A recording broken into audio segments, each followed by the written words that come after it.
और देखिए लगातार हम आपको अमेरिका से तस्वीरें दिखा रहे हैं और किस तरह से गौरवशाली पल ये भारत के लिए भी। एक बार फिर से मेहमानों को रुख करते हैं। मंतोष जी, आप इन तस्वीरों को कैसे देखते हैं?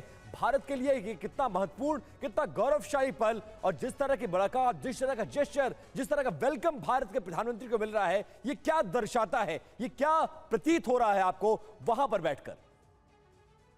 तो एक कॉन्फिडेंस लेवल दिखाता है। People who have come from India, जो भारत के ओरिजिन के हैं, चाहे यहाँ हैं या और किसी मुल्क में हैं, बाहर भारत से बाहर में हैं, तो एक कॉन्फिडेंस लेवल दिखाता है कि सम्मान मिल रहा है बाहर में हमारा। या एक ऐसा कह सकते हैं कि कभी हमारी अगर पुरानी ग्लोरी रही है तो हमारी पुरानी ग्लोरी वापस आ रही है। ऐसे ऐसे ऐसे दृश्य देखने फील्स गुड। सबको अच्छा लग रहा है, चाहे वो पॉलिटिकली पार्टी को सपोर्ट करें या ना करें, लेकिन feel good most of the people जो बाहर में है उनको लग रहा है।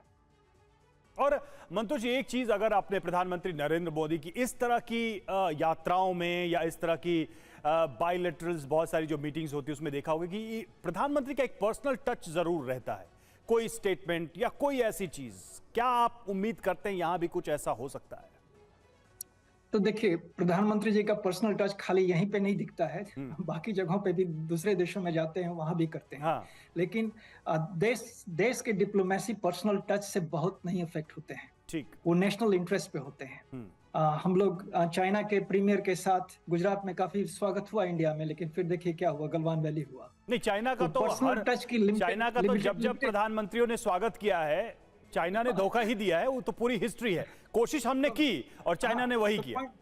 तो पॉइंट ये बोल रहे थे कि पर्सनल टच का नेशनल इंटरेस्ट के पॉलिसी पे, ग्लोबल पॉलिसी पे बहुत असर नहीं होता है। वो केवल शोमैनशिप होता है।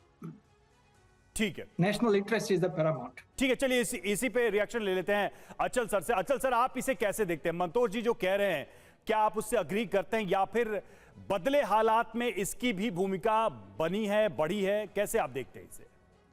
देखिए, मैं मंतोष जी से पार्टली एग्री करता हूं, क्योंकि ultimately national interest is important, वही सब चीज को गवर्न करता है। लेकिन जब आपका पर्सनल केमिस्ट्री होती है तो कई बार ऐसा देखा गया है कि जब कोई बात फंस जाती है, जब आप डेलीगेशन लेवल पे किसी इश्यू को रिजॉल्व नहीं कर सकते हैं और कोई वाया मीडिया निकाला जा सकता है, और दो बड़े लीडर्स अगर मिलके बैठते हैं और ये सोचते हैं कि let's think in terms of larger picture, और चलिए हम यहाँ पे ऐसा मैं चाह रहा हूं कि आप अपने जो प्रोफाइल रहा है, जो एक्सपीरियंस है, उससे कोई एग्जांपल दे सकते हैं क्या कि कोई ऐसी बात फंसी हो जहां ऐसे पर्सनल टच से सॉल्यूशन निकला हो? मतलब हम ये देखना भी चाहें कि वाकई में ऐसा होता है कि ये सिर्फ हम एक सिद्धांत के तौर पे बात कर रहे हैं।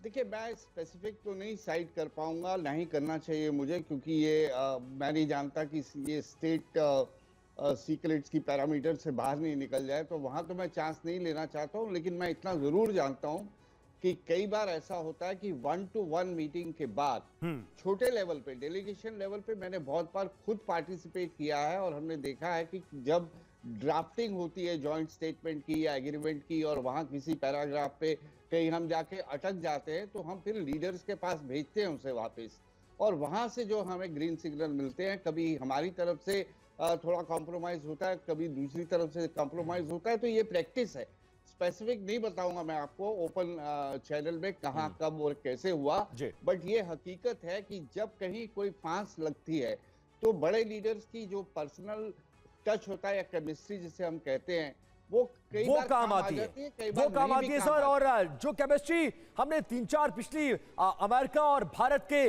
जो प्रधानमंत्री और राष्ट्रपति के बीच देखी है, वो ये बताती है कि रिश्ते बहुत ज्यादा प्रगाढ़ हैं। हमारे संवाददाता रोहित शर्मा एक बार फिर से वॉशिंगटन डीसी से हमारे साथ जुड़ गए हैं। रोहित, कितना वक्त और बाकी जब भारत के प्रधानमंत्री वहां पर पहुंच जाएंगे और औपचारिक रूप से यह डिनर शुरू हो जाएगा? और एक सवाल मैं आपसे और जानना चाहूंगा इस डिनर के साथ साथ, ये बताइए, क्योंकि भारत और अमेरिका के लिहाज से यह मुलाकात तो महत्वपूर्ण है, लेकिन 3 देश ऐसे जिनकी निगाह पूरी दुनिया के तमाम देशों के साथ साथ होगी, वो है रशिया, वो है चाइना और वो है पाकिस्तान। उनके लिहाज से यह मुलाकात कितनी महत्वपूर्ण होने वाली है? उनकी कितनी निगाह है इस मुलाकात पर? जी बिल्कुल। मैं सबसे पहले तो जो आपने सवाल पूछा डिनर का ऑफिशियल टाइम 7:15 था, तो कहीं ना कहीं मुझे लगता है लास्ट मिनट प्रिपरेशन चल रही है, हमारे सामने वो तस्वीरें आने वाली होगी। कभी कभी एक डिलेड फीड आती है व्हाइट हाउस से, तो 7:15 बजे 7:15 PM हमारा जो टाइम है ईस्टर्न टाइम वॉशिंगटन डीसी का, तब जो है ऑफिशियल टाइम था। तो शायद थोड़ा सा डिले होगा, लेकिन मुझे यकीन है अगले 10 मिनट के अंदर हमारे पास वो इन्फॉर्मेशन आ जाएगी। दूसरा सवाल जो आपने मुझसे पूछा कि चीन, पाकिस्तान और आपने रशिया कहा, शायद अगर मैं भूल नहीं रहा तो देखिए बहुत इंपॉर्टेंट है, उनके लहजे से ये मीटिंग्स बहुत इंपॉर्टेंट है। यहाँ पे अगर आपने देखा होगा, और शायद हमने दिखाने की कोशिश भी की है, कि हर किसी की, हर जियोपॉलिटिकल एनालिस्ट की, भले ही वो किसी भी थिंक टैंक का हो, किसी भी नेशन का हो, हर कोई नजर गड़ा के बैठा है कि इस मीटिंग्स में, इस डील्स में क्या होने वाला है, कैसे होने वाला है। और सबसे महत्वपूर्ण चाइना ने एक ओपिनियन पीस लिखवाया ग्लोबल टाइम्स में। चाइना ने, अभी अगर खबर हमने देखी है कि किस तरह से पाकिस्तान के साथ थोड़े निवेश करने की बात की गई है। और रशिया, क्योंकि रशिया के लिए ये बहुत इंपॉर्टेंट है, हम ज्यादा क्लोज नहीं हो यूनाइटेड स्टेट्स की, ये उनके लिए बेनिफिशियल है। लेकिन भारत क्या कर रहा है, भारत अपनी जो इंडिपेंडेंस है उसे बहुत यूनिक तरीके से ग्लोबल स्टेज पे लेके आ रहा है। हम एक बकेट में अपने सारे एग्स नहीं डाल रहे। What we are doing is completely special and unique. दुनिया में ऐसा कोई देश नहीं है जो इतना इंडिपेंडेंट है। और मैं एक चीज और ब्रेक करना चाहता हूं, यहाँ पे अभी मेरे पास खबर आई है कि यूनाइटेड स्टेट्स सेनेट ने बोलिए रोहित बोलिए। जी, यूनाइटेड स्टेट्स सेनेट ने अभी एक बायपार्टीजन रेजोल्यूशन जो है वो पारित किया है। Bipartisan resolution to mark this week a celebration between US and India. ये बहुत बड़ी बात है। इससे पहले ये भारत को ये जो सम्मान है ये नहीं मिला है। यूएस की सेनेट कह रही है कि हम इस हफ्ते को यूएस इंडिया रिलेशनशिप का एक सेलिब्रेशन मानेंगे। बहुत इंपॉर्टेंट जानकारी आप दे रहे हैं कि इस वीक को भारत और अमेरिका के बीच के संबंधों का उत्सव माना जाएगा, ये सेनेट की तरफ से कहा गया। लेकिन रविंद्र सर, वापस आते हैं चीन की तरफ से। ये सारी बातें अपनी जगह है, लेकिन एक चीन ने बहुत ही एक तरीके से ब्लंट स्टेप लिया है। जो यूएनएससी में टेररिस्ट, जो भारत का लिस्टेड टेररिस्ट था, उसके खिलाफ जो प्रस्ताव आया उस पे चीन ने इसी समय वीटो लगाया जब भारत के प्रधानमंत्री अमेरिका में हैं। इसको कैसे देखते हैं आप? मतलब डिप्लोमेसी तो हो रही है, चीन की जो नीतियां तो हो रही हैं, लेकिन बहुत ब्लंट स्टेप भी चीन लेता है, बड़ा ही क्लियर मैसेज देने के लिए कि भारत के जितने भी दुश्मन हैं हम उनको खुल के भी सपोर्ट कर सकते हैं, चाहे वो मंच यूएनएससी का ही क्यों ना हो। जी हाँ, बिल्कुल। और ये इस समय है जब ये जो रेजोल्यूशन था ये अमेरिका और भारत ने स्पॉन्सर किया था, और कल एंटनी ब्लिंकन चाइना में थे, तो ये मैसेज केवल भारत के लिए नहीं, अमेरिका के लिए भी है। That's fine. सेकेंडली, अभी जो रोहित जी ने बात करी बड़ी इंटरेस्टिंग है। देखो, हमें समझना चाहिए शब्दों का खेल, कि ये वीक डिक्लेयर कर दिया यूएस सेनेट ने एज फ्रेंडशिप, बहुत बड़ी बात है। मैं आपको याद दिलाऊं, 2014 में जब प्राइम मिनिस्टर पहली बार यूएस गए थे, मैडिसन गार्डन का इवेंट हुआ था, उसके बाद डीसी गए थे, ओबामा से मिला था। 30 September was declared as day of friendship between US and India. पिछले 9 साल में क्या हुआ? देखिए, डिप्लोमेसी में आप शब्दों का यूज करते हैं, इस्तेमाल करते हैं। अमेरिका इसमें माहिर है, हमें समझना चाहिए। मैं अगेन रिमाइंड करता हूं अपनी ऑडियंस को कि ये हफ्ता, जैसे रोहित कह रहे हैं, is great thing to be celebrated. आज हम सब कहेंगे बहुत बड़ी बात कर दी अमेरिका ने। मैं रिमाइंड कर रहा हूं, एक फैक्ट है, आप फैक्ट चेक कीजिए। प्राइम मिनिस्टर मोदी जब 2014 में वॉशिंगटन डीसी गए थे, यही तारीख थी, सितंबर की यूएन की मीटिंग्स थी, सितंबर 28-30, ये तो अभी कुछ है etcetera. 30 September was declared as US India friendship day for ever. उसमें कितना हुआ, क्या हुआ? ये खेल चल रहे हैं, हर देश अपनी पोजीशनिंग कर रहा है, वर्ड्स कर रहा है। So let's keep that aside. हालांकि वो अपनी तरफ से स्पेशल फील कराने की कोशिश कर रहे हैं, हालांकि इस पर बहुत ज्यादा रिलाई करने की जरूरत है, इस पर खुश होने की आवश्यकता नहीं है। लेकिन ये जरूर है कि जब भारत के प्रधानमंत्री वहां पर मौजूद हो और इस तरह के स्टेप्स लिए जाए तो उसका वेलकम करने से भी पीछे शायद नहीं हटना चाहिए। जी द्विवेदी सर, एक चीज मुझे ये बताइए, ये दोनों देशों के रिश्ते हैं, जो डिप्लोमेसी है, जो टेक्नोलॉजी ट्रांसफर की बात कही जा रही है, इन्वेस्टमेंट की बात कही जा रही है, तमाम चीजें महत्वपूर्ण तो हैं, लेकिन यह मुलाकात रशिया और यूक्रेन वॉर के लिहाज से भी बहुत ज्यादा महत्वपूर्ण माना जा रहा है, खासकर तब जब प्रधानमंत्री ने कहा है कि भारत अब एक न्यूट्रल स्टेट नहीं है। भारत की भूमिका जो है वो बहुत स्पष्ट है, अलग अलग नीतियां हैं, अलग अलग देशों को लेकर हमारी पॉलिसीज हैं, और हम किसी की वजह से अपनी पॉलिसी बदलने वाले नहीं हैं। आपको क्या लगता है बातचीत की टेबल पर, क्योंकि यूक्रेन अगर ये युद्ध लड़ रहा है तो अमेरिका के दम पर, और अमेरिकी राष्ट्रपति के साथ जब भारत के प्रधानमंत्री बैठेंगे तो क्या भारत को यह ऑफर दे सकता है अमेरिका कि आप मध्यस्थता के लिए आगे बढ़िए, क्योंकि अमेरिका ने भी यह इंडिकेशन देना शुरू कर दिया है कि यह युद्ध अब आगे बहुत ज्यादा नहीं बढ़ सकता है, सॉल्यूशन चाहिए दोनों देशों को। देखो विपिन, जब ऐसे विजिट होते हैं तो एक तो सिंबॉलिक होता है और एक सब्सटेंस होता है। तो ये जब वीक डिक्लेयर करते हैं या आप एक्स्ट्रा कोई अपनी गर्मजोशी दिखाते हैं तो ये सिंबॉलिक होते हैं। तो आपने जो मुद्दा अभी उठाया है ये बहुत अहम है, क्योंकि देखिए कभी अमेरिका भी चाहता है किसी न किसी से युद्ध खत्म हो, पर जब तक इतना प्रेशर नहीं आएगा रशिया के ऊपर तो ये युद्ध खत्म होने वाला नहीं है। और ये युद्ध खत्म होने की जो मध्यस्थता एक देश नहीं, एक ग्रुप ऑफ कंट्रीज होके इसकी मध्यस्थता कर सकते हैं। उसमें भारत जो है अमेरिका के साथ होकर कुछ ना कुछ प्रेशर डाल सकते हैं, कोई एक रास्ता निकाल सकते हैं। क्योंकि इस समय जो सिचुएशन बनी हुई है वो एक स्टेलमेट है, क्योंकि रशिया पीछे हटने को तैयार नहीं है और यूक्रेन जो है जो वो अभी चाहता है कि कुछ ना कुछ उसको बेनिफिट मिले, कोई गेन्स मिले, ताकि जब वो टेबल पर बैठे तो उनके पास भी कुछ होना चाहिए अपनी पोजीशन मजबूत करने के लिए। तो मैं इतने कहूंगा कि भारत की जो पोजीशन है, भारत ने ठीक बताया है कि हम एक पोजीशन लेते हैं इशू बेस्ड, हम न्यूट्रल नहीं है।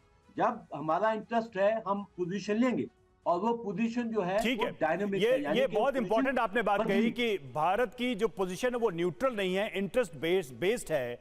मंतोष जी, ये जो शिफ्ट जिस शिफ्ट की हम बात कर रहे हैं उससे आप एक तो कितना अग्री करते हैं कि ये शिफ्ट हुआ है नहीं हुआ है, और जो एक भारत की न्यूट्रलिटी की पॉलिसी रही है शुरू से ही, वो क्या अब बड़ी महाशक्तियों के करीब जाने से स्टेक पे भी आ सकती है? भारत के लिए आने वाले समय में क्या ये चुनौती के तौर पे भी होगी कि हम कितना न्यूट्रल रहें या फिर कितना हम इंटरेस्ट बेस्ड पॉलिसी का अप्रोच अपनाएं?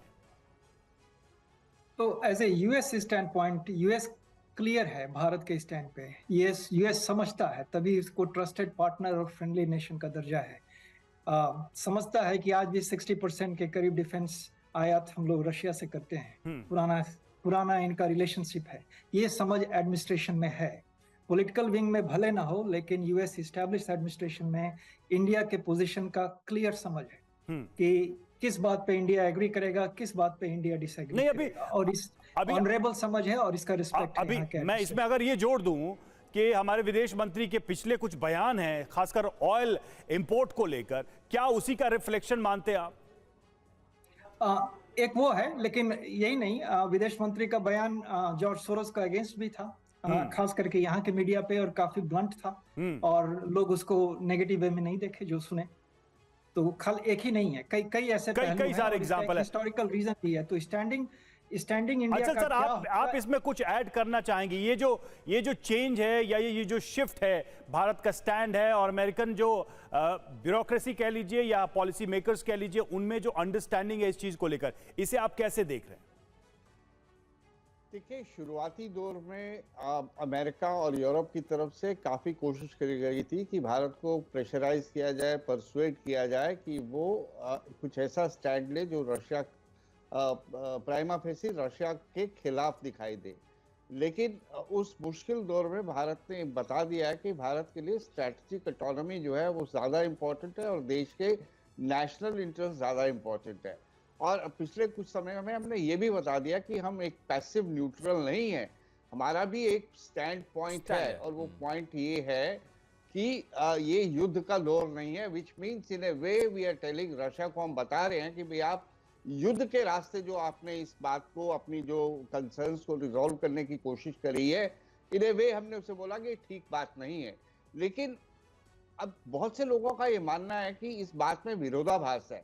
एक तरफ अगर आप ग्लोबल लीडरशिप की बात करते हैं, अगर आप ग्लोबल प्लेटफॉर्म पे, ग्लोबल एरेना में आप एजेंडा सेट करने की बात करते हैं, तो आपको फिर कहीं ना कहीं प्रोएक्टिवली दुनिया में बड़ी बात होगी तो कोई एक फर्म स्टैंड लेना पड़ेगा। बट लोग यही बड़ा परिवर्तन सर आपको नहीं लगता है कि भारत के स्टैंड में यही एक बड़ा परिवर्तन आया है? एक तरफ वो रशिया से रिश्ते निभाता है और दूसरी तरफ अमेरिका से भी बातचीत करता है। और देखिए, थोड़ी देर में व्हाइट हाउस पहुंच जाएंगे भारत के प्रधानमंत्री